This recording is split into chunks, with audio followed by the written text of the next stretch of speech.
Il s'est passé quelque chose au Nigeria.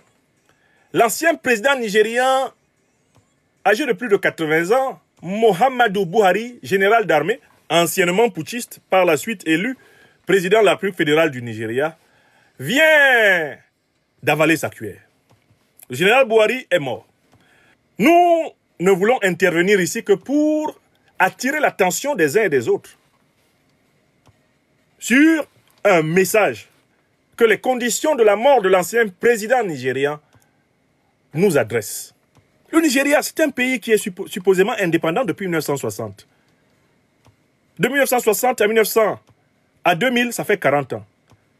De 2000 à 2025, ça fait 25 ans. Ainsi, ça fait 65 ans que la République fédérale du Nigeria est supposée libérée du colonialisme britannique. Ce qui, moi, personnellement, me choque, c'est que ce pays qui est un géant pétrolier, l'un des États les plus bourrés d'hydrocarbures qui est sur cette terre, c'est un pays qui comporte en son sein des millions de millionnaires et des centaines de milliers de milliardaires. C'est un pays qui a une capacité d'investissement énorme. C'est un pays qui a des réserves de devises appréciables. C'est un pays qui a une démographie puissante. C'est un pays qui a une population industrieuse, laborieuse à l'extrême. Le Nigeria. Mais ce qui, moi, me choque ce soir, c'est que ce pays a été incapable, en 65 ans d'indépendance, de produire un seul hôpital où on puisse soigner la totalité de l'élite politique, économique, financière du pays. Ce pays n'a pas un hôpital qui soit capable de soigner toutes les pathologies dont l'être humain puisse souffrir.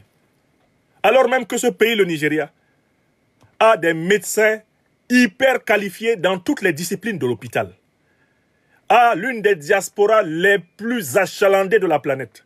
Les mieux représentés dans les plus grands temples de la technologie, de l'économie, de la finance internationale. Le Nigeria.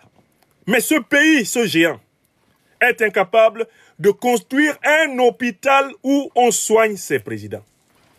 Tout authentique dirigeant africain au moment d'arriver au pouvoir doit s'engager, comme le propose le leader de Génération et Peuple Solidaire, Guillaume Kibafori Soro, à se soigner dans le pays qu'il dirige. Tant que l'élite politique africaine ne risquera pas sa vie dans les hôpitaux africains, le standard hospitalier africain ne sera pas élevé. Tous, collectivement, nous devons nous engager à nous soigner exclusivement dans les hôpitaux africains dès lors que nous sommes des dirigeants africains et que nous exerçons le pouvoir en Afrique. Et c'est une honte pour le Nigeria, c'est une honte pour l'Afrique que des anciens dirigeants, que des ministres, que des présidents, directeurs généraux d'entreprises aillent se soigner dans les cliniques étrangères. Un pays qui ne peut pas soigner ses dirigeants sur son propre sol ne peut pas être indépendant. Parce que lorsque vos dirigeants ont leur vie individuelle qui dépend de médecins, de puissances étrangères, c'est votre république tout entière qui est dirigée par les pays qui soignent vos dirigeants. L'un des attributs fondamentaux de la souveraineté d'un État, c'est que cet État fait tout pour produire dans son propre territoire les moyens de préserver la santé de ses populations. Et les premiers à donner des signes de confiance dans le progrès du système de santé, ce doivent être les dirigeants de chaque pays. Il vaut mieux mourir dans ton pays que d'être allé soigner ailleurs. Dès lors que tu assumes des responsabilités politiques officielles, dès lors que tu es un dirigeant d'un pays africain, tu dois signer un engagement à te soigner en Afrique.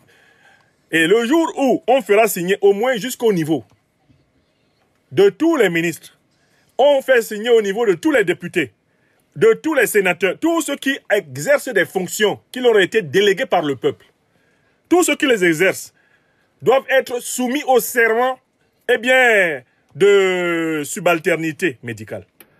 Le jour où on obtiendra que les ministres, les députés, les sénateurs, les présidents de tous nos États en Afrique soient obligés par la loi de se soigner exclusivement en Afrique quand ils sont malades. Et le premier qui se soigne en dehors doivent être condamnés de façon conséquente. Quand on va le faire, la classe politique africaine va mettre la prunelle de ses yeux dans l'amélioration du système de santé africain. Parce qu'elle comprendra, en effet, qu'il y va de sa propre survie biologique. Écrivez ça.